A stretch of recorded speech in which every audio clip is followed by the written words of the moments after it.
Historia de las doctrinas económicas. 41. 12. La era de la incertidumbre. 3. Empleo e inflación. Hemos visto que probablemente la característica más vívida del nuevo interés en el pensamiento económico después de la Segunda Guerra Mundial fue el abierto reconocimiento de cierto número de países, de manera más explícita, los Estados Unidos y Gran Bretaña, acerca de la tarea del Estado en cuanto a mantener un alto nivel de actividad económica, o, para decirlo de manera más breve, del empleo. Este fue un cambio verdaderamente azaroso, no solo porque redefinió radicalmente el campo de acción de la responsabilidad del Estado en relación al juego de las fuerzas del mercado, sino también porque significó que quienes elaboran las políticas y los economistas reconocían una nueva y capital preocupación. La magnitud del cambio puede ser verdaderamente apreciada cuando uno recuerda que habían pasado 20 años apenas desde la época en que se había dado el tremendo esfuerzo de mediados de los años 20 para superar la inflación y restaurar la economía, restaurar la estabilidad financiera nacional e internacional, y que esto había sido alcanzado por los únicos medios entonces disponibles,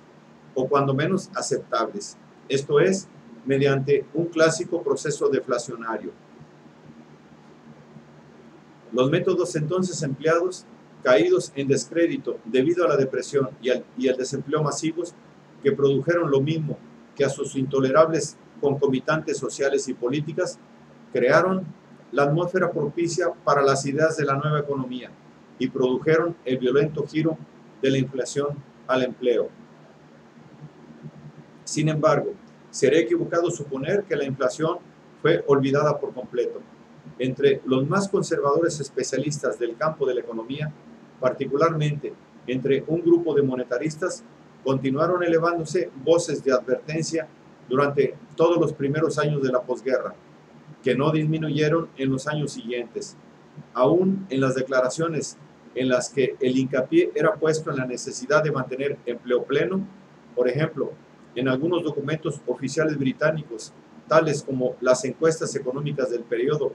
o en los informes económicos anuales del presidente norteamericano, casi invariablemente se menciona la necesidad de cuidarse de las tendencias inflacionarias o de mantener una estabilidad financiera interna. Estas recomendaciones, sin embargo, tendieron a ser consideradas como apenas un poco más que conjuros rituales, inclusive tal vez hasta por algunos de sus autores. En distintos lugares es posible discernir señales más válidas de que la inflación continuaba siendo considerada como el peligro real alternativo al desempleo. De alguna manera, el caso más significativo, ya que no era la obra exclusiva de una escuela de economistas teóricos ni de banqueros alarmistas, fue un informe preparado en los primeros años de la posguerra sobre estabilidad financiera interna por un grupo de trabajo instituido por la Organización para la Cooperación Económica Europea, organismo explícitamente dedicado a alentar altos niveles en el comercio y en la actividad económica. Sin embargo, el dilema, o por lo menos el aparente dilema, con que en general el mundo se familiarizaría tanto, conseguir un empleo pleno o evitar la inflación, definitivamente no estaba en el centro de las discusiones. Aparte de las razones principales a las que ya se ha hecho referencia, para que se diera este estado de cosas, hubo la participación de ciertos factores contribuyentes. El más importante de todos estos fue que para muchos países, en particular los países desarrollados de Europa Occidental, había otro dilema, más urgente, que debía ser resuelto, aquel entre el empleo pleno y la balanza internacional de pagos. Esto puede ser visto de manera particularmente clara en la historia de la posguerra de Gran Bretaña, donde por muchos años el factor que restringía el mantenimiento del empleo pleno y el crecimiento económico era una balanza de pagos en deterioro, o por lo menos el el periódico temor de ello, que de tiempo en tiempo imponía una carga de austeridad en las reservas insuficientes y que llevaba a la práctica limitaciones a intervalos regulares. El ciclo escalonado de la economía, característico de la economía británica durante virtualmente toda esta fase de los últimos 25 años, no fue intentado en ninguna otra parte de Europa occidental. En Gran Bretaña, el dilema equilibrio-empleo fue menos agudo debido a la combinación de la asistencia del Plan Marshall, al monto de las reservas monetaristas, a las devaluaciones periódicas, a un principio de mayor tolerancia política y social en relación al desempleo y quizá a unos antecedentes generales sociales que posiblemente incluyeron los efectos de la guerra, la ocupación y la frustración, factores que produjeron un patrón de asignación de recursos más orientado al crecimiento. En cierto número de países se agregaron también problemas especiales que actuaron como factores complicatorios, el desarrollo de ciertas regiones como el sur de Italia o la posición especial de la agricultura como en algunas partes de Alemania y Francia. Al mismo tiempo, un factor claramente constante en los objetivos de las políticas de cierto número de países producto tal vez de la gran intensidad con que se recordaban las grandes inflaciones del periodo entre las dos guerras, fue el mantenimiento de la estabilidad financiera interna. Como consecuencia, las oscilaciones en las preocupaciones de los responsables por las políticas fueron menos dramáticas. En los Estados Unidos, aunque por razones un tanto distintas, el cambio de actitud también siguió un camino bastante diferente. Durante algunos años, ni el equilibrio internacional ni los intentos por evitar la inflación puede decirse que hayan planteado un problema de principios en relación al objetivo de asegurar el empleo pleno. Fueron más bien las fluctuaciones en el vigor con que la dirección macroeconómica fue aplicada y en la sincronización de medidas específicas tendientes al mismo objetivo, lo que dominó la escena en las primeras dos décadas de la posguerra. Ahora bien, desde el punto de vista de la historia intelectual general, la situación en todo el mundo occidental no es distinta, es la misma, con cierto grado de complacencia, no solo, como ya hemos visto, en relación a la fuerza de la dirección económica, sino también en relación a la posibilidad de mantener el empleo sin engendrar presiones inflacionarias. Como siempre sucede en estas cuestiones, no es fácil situar la modificación en el énfasis en un momento dado, ya que periódicamente surgía una preocupación en torno a la estabilidad de los precios. Si bien a principios de la década de los 50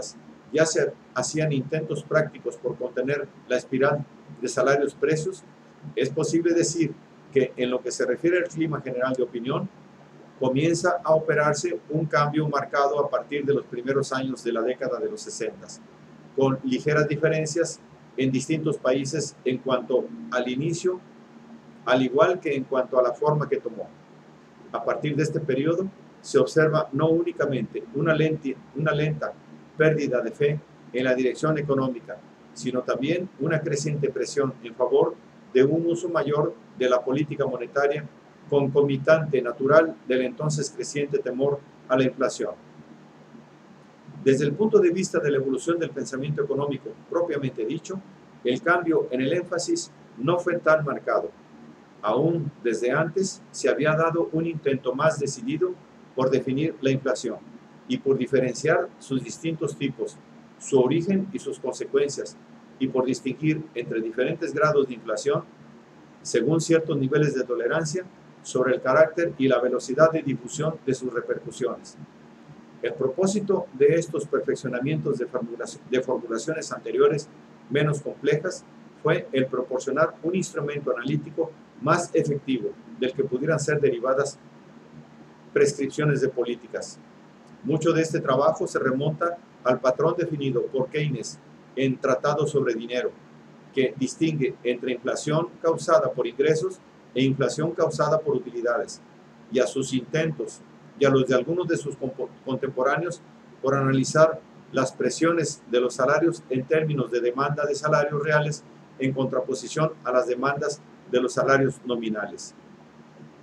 En este trabajo emergieron dos grupos de conceptos que todavía desempeñan un papel importante en el análisis económico en la medida en que están directamente relacionados a la formulación de políticas.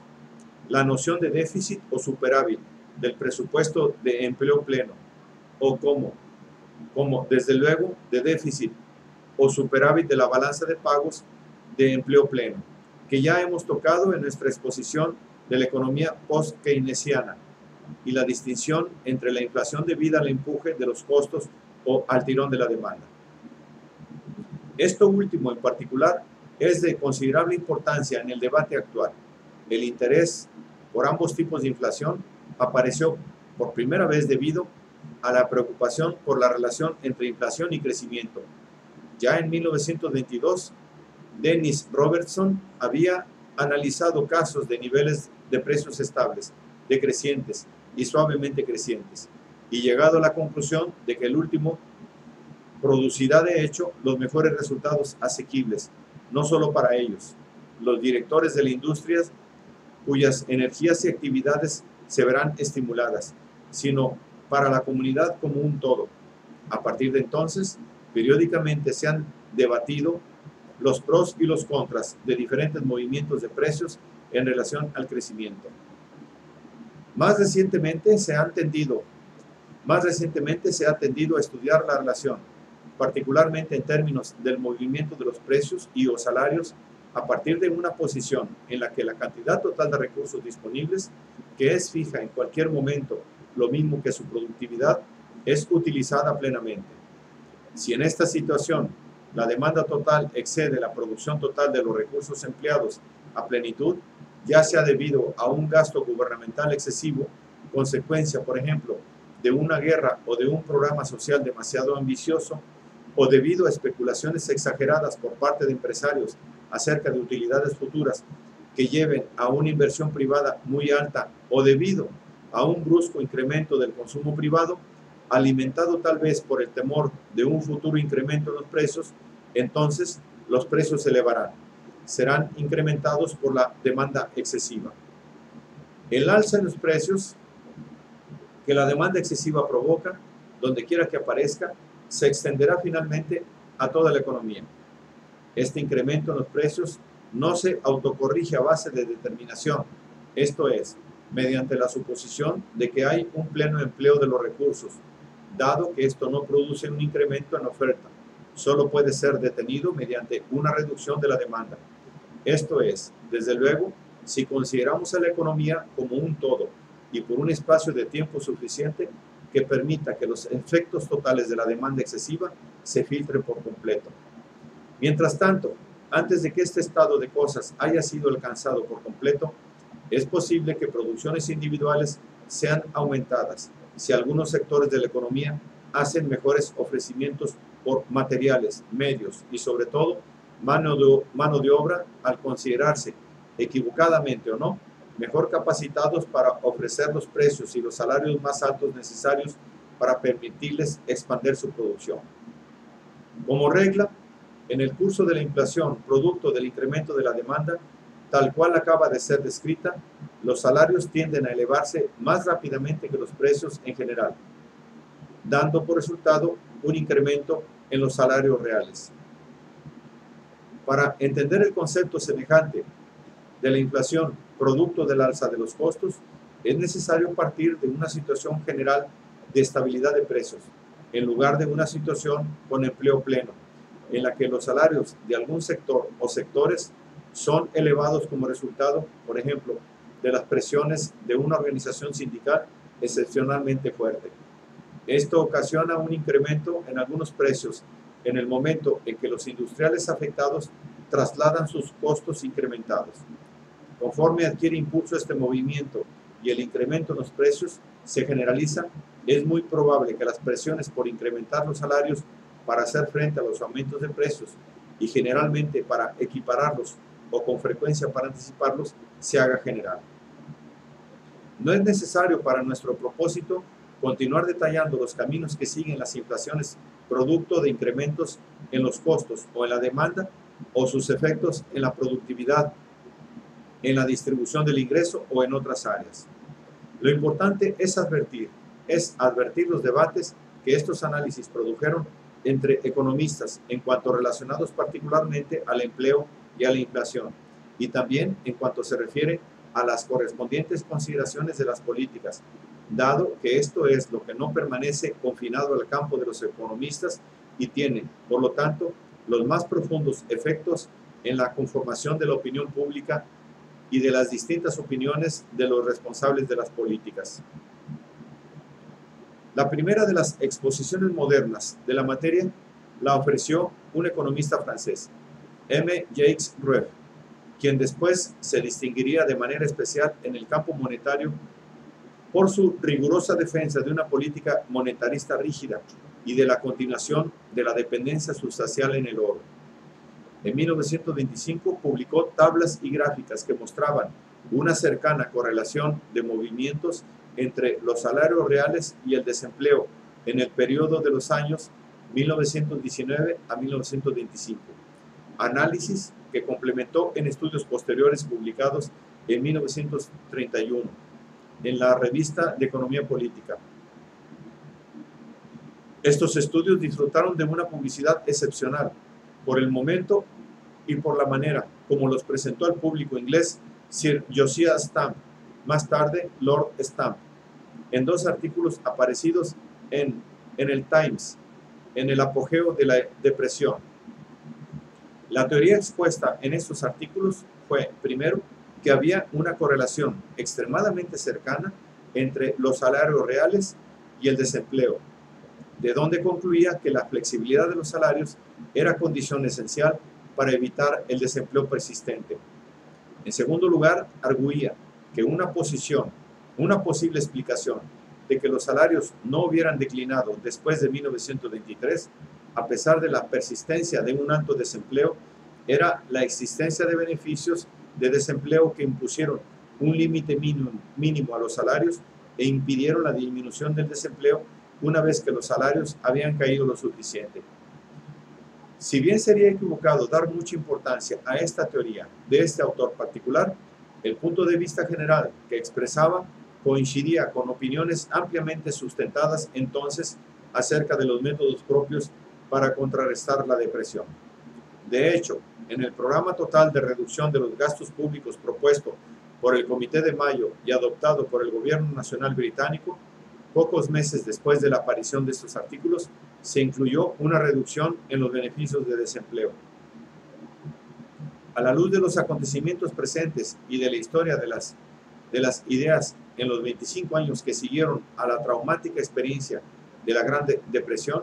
no es sorprendente que las ideas expuestas, al menos en su formulación original, hayan permanecido casi olvidadas. No fue sino hasta 1958 cuando se dio un nuevo y más bien diferente intento de ligar movimientos de salarios y precios con niveles de empleo en la llamada curva de Phillips. No es exagerado afirmar que la relación que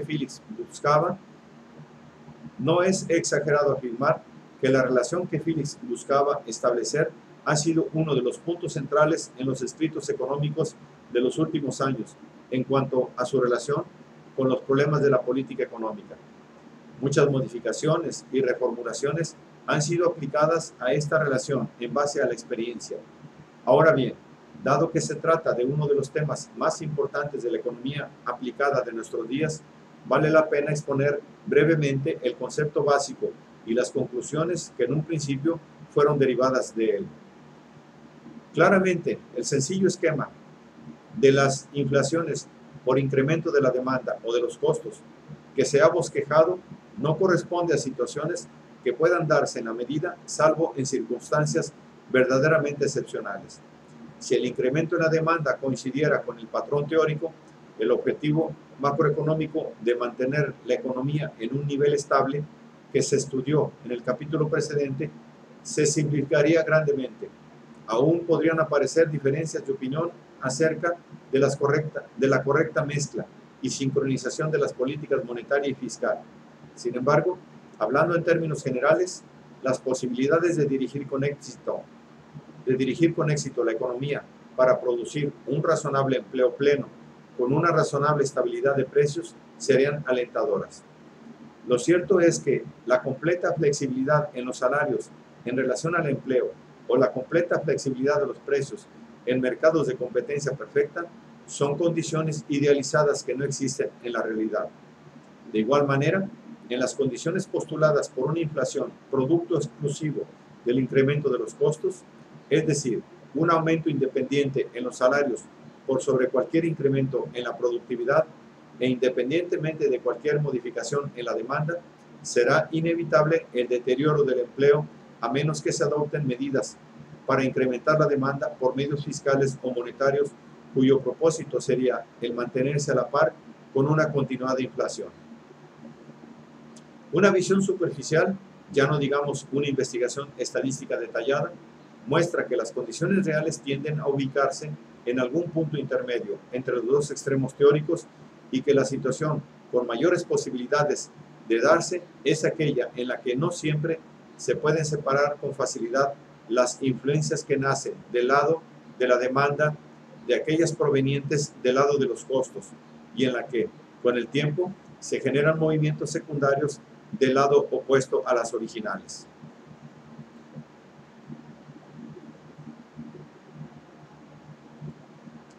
Phillips trató de demostrar, a partir de información estadística considerable que correspondía a un largo periodo, que la relación cuantitativa entre el empleo y los movimientos de salarios y precios posiblemente indicaran posibilidades viables o transacciones, tal vez aprovechables para los responsables de la política económica. Haciendo a un lado la información cuantitativa específica, producto de las series de tiempo particulares cruzadas, una curva realista de Phillips sería de pendiente negativa y estaría situada por encima de un eje horizontal que mide el nivel de desempleo y entre dos ejes verticales que miden respectivamente precios promedio y salarios promedio. Este último se distingue del primero solo por el incremento de productividad postulado. Siempre hay, por lo tanto, una transacción posible en el que el desempleo tiende a limitar la extensión en que los salarios pueden elevarse por sobre los incrementos de la productividad y en el que las medidas que afectan la demanda tal vez influyan en la inflación de salarios y precios. La dificultad práctica no es únicamente encontrar la dosis apropiada en un momento dado, sino también determinar la elección políticamente decisiva entre tasas de desempleo aceptables y tasas de inflación aceptables. El problema se complica, además, por el hecho de que tanto en base a la teoría como a la evidencia histórica, debe darse por hecho que la posición de la curva de Phillips tal vez sufra modificaciones como resultado de cualquier política particular, lo mismo que es de suponerse como resultado de causas externas, al menos cuando esto se aplica a cualquier periodo dado. Un desempleo prolongado, por ejemplo, puede producir una curva que muestre salarios y precios más sensibles a los cambios en el desempleo, mientras que una inflación prolongada puede producir resultados opuestos, provocando una ausencia de sensibilidad del tipo de aquella que muchos observadores creyeron descubrir en la experiencia de algunos países desarrollados a finales de los 60s y principios de los 70s. Es razonable suponer que causas exógenas pueden alterar el clima social y con ello las expectativas económicas y el carácter de las transacciones por desempleo e inflación. En realidad, gran parte del trabajo más reciente en este campo ha estado orientado a establecer si de hecho han ocurrido cambios en la curva de Phillips y a determinar, de ser posible, las causas de tales cambios que claramente podrían tener repercusiones de gran importancia en las políticas. En buena medida, estas discusiones, que como muchas otras cuestiones de la economía relacionada a las políticas, han surgido particularmente en los Estados Unidos, se llevan a cabo con un alto grado de tecnicismo y con la utilización de técnicas matemáticas en considerable proporción. Haciendo a un lado algunas de las discusiones más complejas y debatidas, parece haber un acuerdo entre gran número de economistas acerca de que ha habido un desplazamiento hacia la derecha en la curva de Phillips en los últimos años. Se piensa que los salarios y los precios se han hecho menos sensibles que antes al desempleo.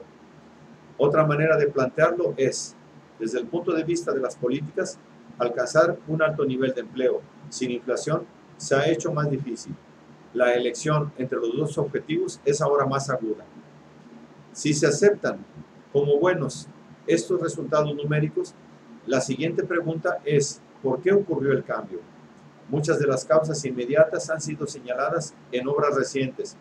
El proceso ha consistido en desagregar las estadísticas de desempleo. Por ejemplo, ponderando cada grupo de distinto sexo y edad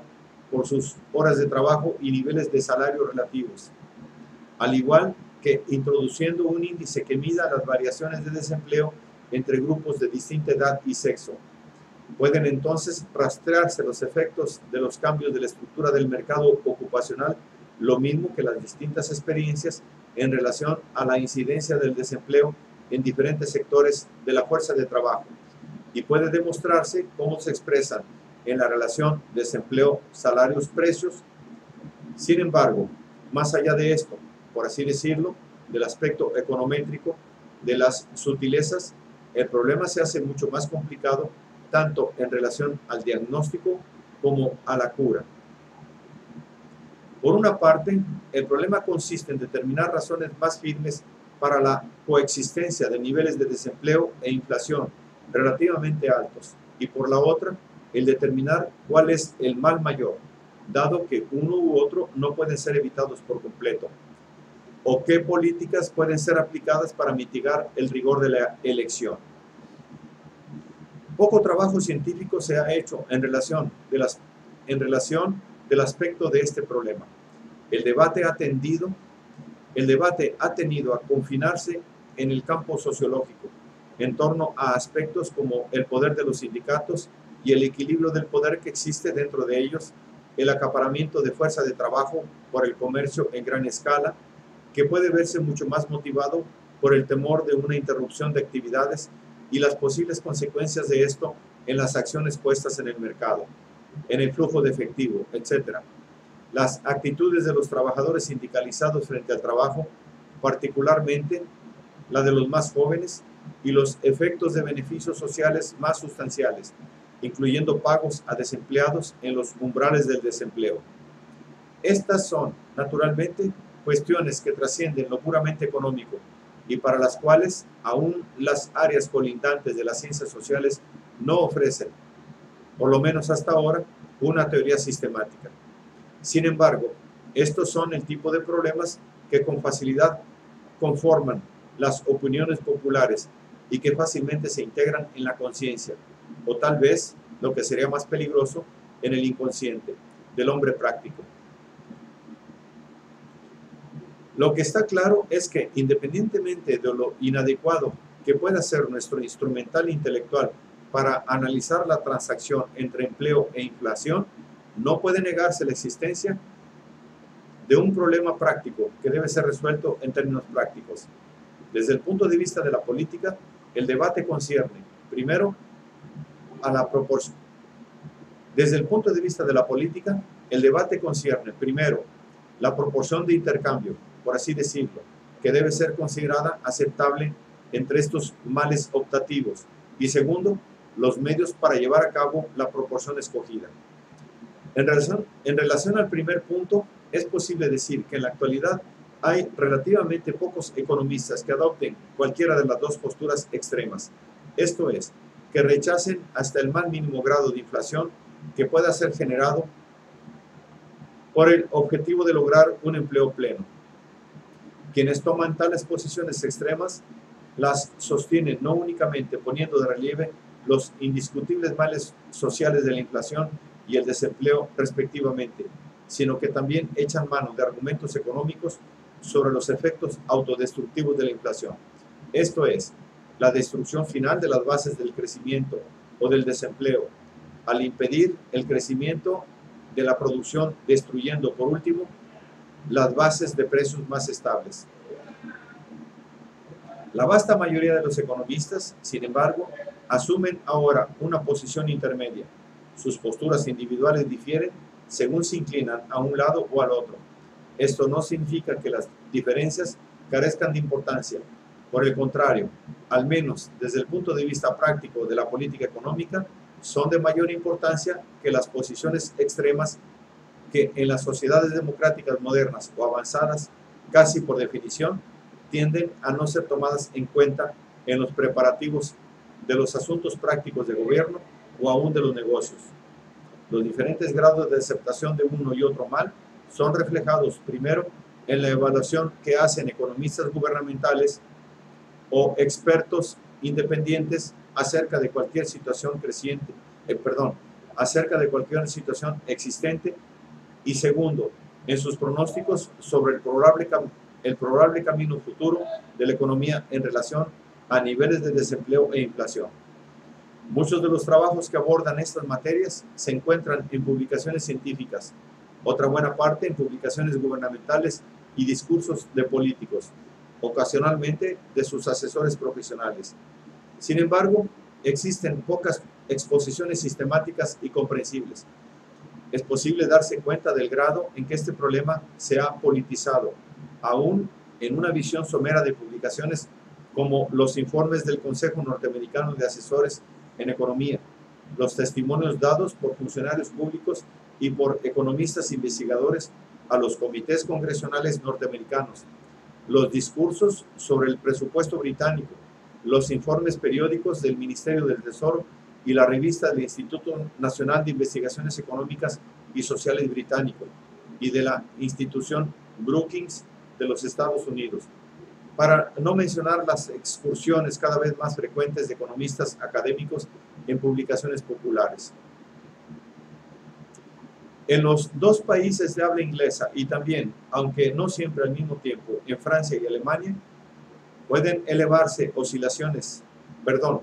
observarse oscilaciones en el énfasis relativo puesto por las políticas públicas en cada uno de los males gemelos del desempleo y la inflación. Las diferencias en actitudes, como ya ha sido indicado, al considerarse los cambios en la posición de la curva de Phillips, pueden ser dilucidadas, si es que no explicadas por completo, por las diferencias en la estructura de la población en edad y sexo, la distribución de ingresos y las experiencias recientes, y por las actitudes más tradicionales hacia la ilusión del dinero, y en consecuencia por el ahorro, el consumo corriente, el trabajo y el ocio, y por las propias experiencias del desempleo y la inflación. Dado que los políticos necesariamente deben tratar de calibrar el estado de ánimo prevaleciente en sus electores, con lo que no son libres ellos mismos de asumir actitudes en estos temas, no es sorprendente ver que el rumbo general de la dirección macroeconómica se modifica de vez en cuando y que las diferentes tendencias son consideradas alternativamente como el objetivo principal. Dado el relativo subdesarrollo de lo que estrictamente es el aparato económico para enfrentarse a estos problemas, completamente independiente del hecho de que en un grado considerable se refiere a áreas fuera de lo que estrictamente es la economía, no es sorprendente encontrar que los economistas académicos, particularmente allí donde han sido más directamente identificados con las políticas gubernamentales, también propenden a tomar partido con mayor énfasis en este aspecto que en otros. La defensa de un nivel de precios suavemente ascendente que ya se encuentra en fecha tan temprana en 1922 en la obra de Dennis Robertson es repetida en estos días por aquellos que, especialmente si han aceptado que la alternativa que presenta una curva de Phillips actualizada es más angustiante de lo que solía ser, están preparados para tolerar un cierto grado de inflación. Las opiniones de los economistas tienden a ser menos específicamente derivadas del análisis económico cuando se trata de seleccionar instrumentos de política para alcanzar el equilibrio adecuado entre un alto empleo y una estabilidad de precios. En la búsqueda de una solución para el dilema del empleo y la inflación, las políticas fiscal y monetaria, no obstante la mezcla en la que participen, pocas veces han demostrado ser, con todo respeto para los extremistas de ambas partes, adecuadas para todas las circunstancias que puedan presentarse. Después de años de una notable estabilidad en los precios, alto empleo y una tasa de crecimiento respetable, han aparecido simultáneamente para plagar la economía, desempleo y alza de precios, al igual que déficit masivo en la balanza de pagos. Los dos primeros fenómenos, hasta el momento no ha aparecido el tercero, han coexistido en Gran Bretaña mucho más tiempo de lo que podría ser considerado tolerable sobre bases económicas o sociales. Aunque en los principales países de Europa continental la situación no ha sido tan definida, el problema también se ha presentado de vez en cuando. No es sorprendente, por lo tanto, que los responsables por las políticas hayan buscado nuevos medios para complementar los instrumentos de la dirección macroeconómica, esto es, que trataran de sustituir o de modificar la forma de las curvas de oferta y demanda más que, como es el caso más general, con la política fiscal y monetaria, inducir movimientos a lo largo de las curvas de oferta y demanda existentes. En esta búsqueda, los gobiernos han recibido hasta el momento poca ayuda de los avances de la teoría económica. Las áreas de política sobre recursos humanos, por ejemplo, o de desarrollos regionales, o el espectro general de la política industrial, esto es, el intento directo para influir la inversión o la estructura industrial, siempre han propendido a estar un tanto separadas del cuerpo general del análisis económico. Esto es visto particularmente en esa área de las políticas que más se ha preocupado por mitigar los aspectos de la opción entre empleo e inflación, la acción sobre precios e ingresos. No es necesario seguir en detalle la historia reciente de los intentos emprendidos por las autoridades para asegurarse de que los precios o los salarios alcancen niveles distintos de los que se formarían por el simple juego de las fuerzas del mercado. En cuanto a los precios o salarios individuales, tales intentos pueden encontrarse en muchos países y en épocas distintas. Tampoco estamos aquí interesados con controles amplios como a los que se acudió en tiempos de guerra,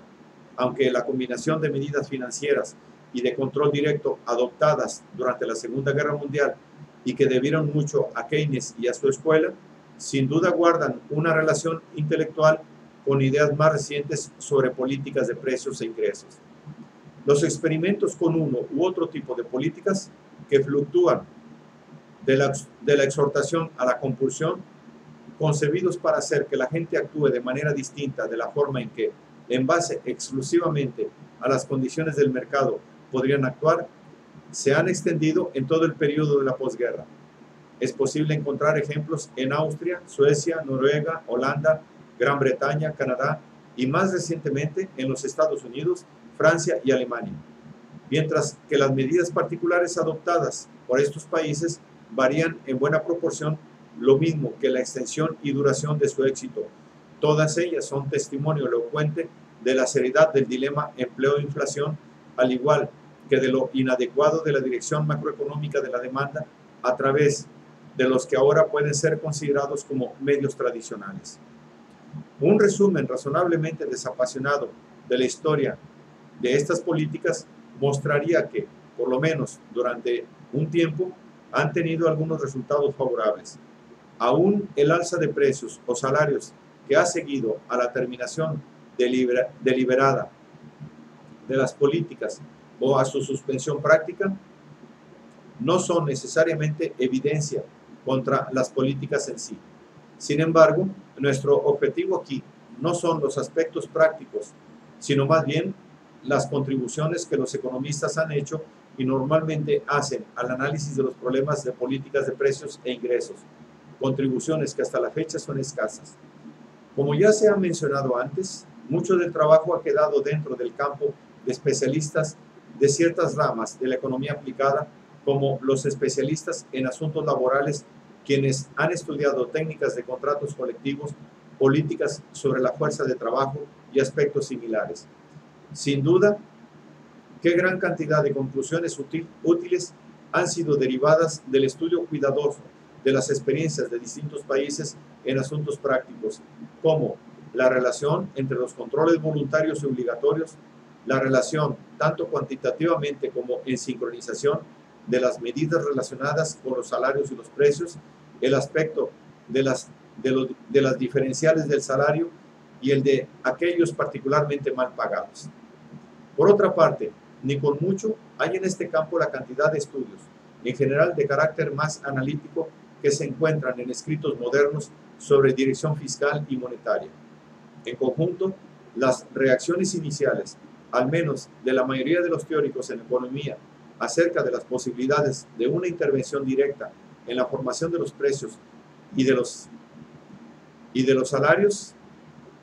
estuvieron presumiblemente ligadas de manera íntima a la actitud general de ellos en relación al intervencionismo en sí y al alcance de la dirección con los instrumentos de la nueva economía. En cierta medida, estas reacciones también estuvieron relacionadas al énfasis que se daba a la controversia política fiscal versus política monetaria. Ya se ha hecho notar algún grado de afinidad en esta pugna con actitudes intervencionistas y del dejad hacer respectivamente, y en forma más general a las preferencias en cuanto a la estabilidad de precios o al empleo pleno como el objetivo más deseable de las políticas. Tal vez aquí, como en el caso del trabajo analítico mismo, otro factor que ha tenido alguna influencia en la formación de las opiniones de los economistas ha sido el que hayan participado o no en las tareas gubernamentales y por lo tanto el que hayan o no experimentado directamente las presiones prácticas a las que están sometidos los responsables por las políticas en su búsqueda de medios más efectivos para hacer frente a aspiraciones ampliamente sustentadas, aunque no fácilmente reconciliables. En cuanto a la teoría económica, parece que por el momento ha llegado al borde de sus posibilidades, al punto preciso donde colinda con la política.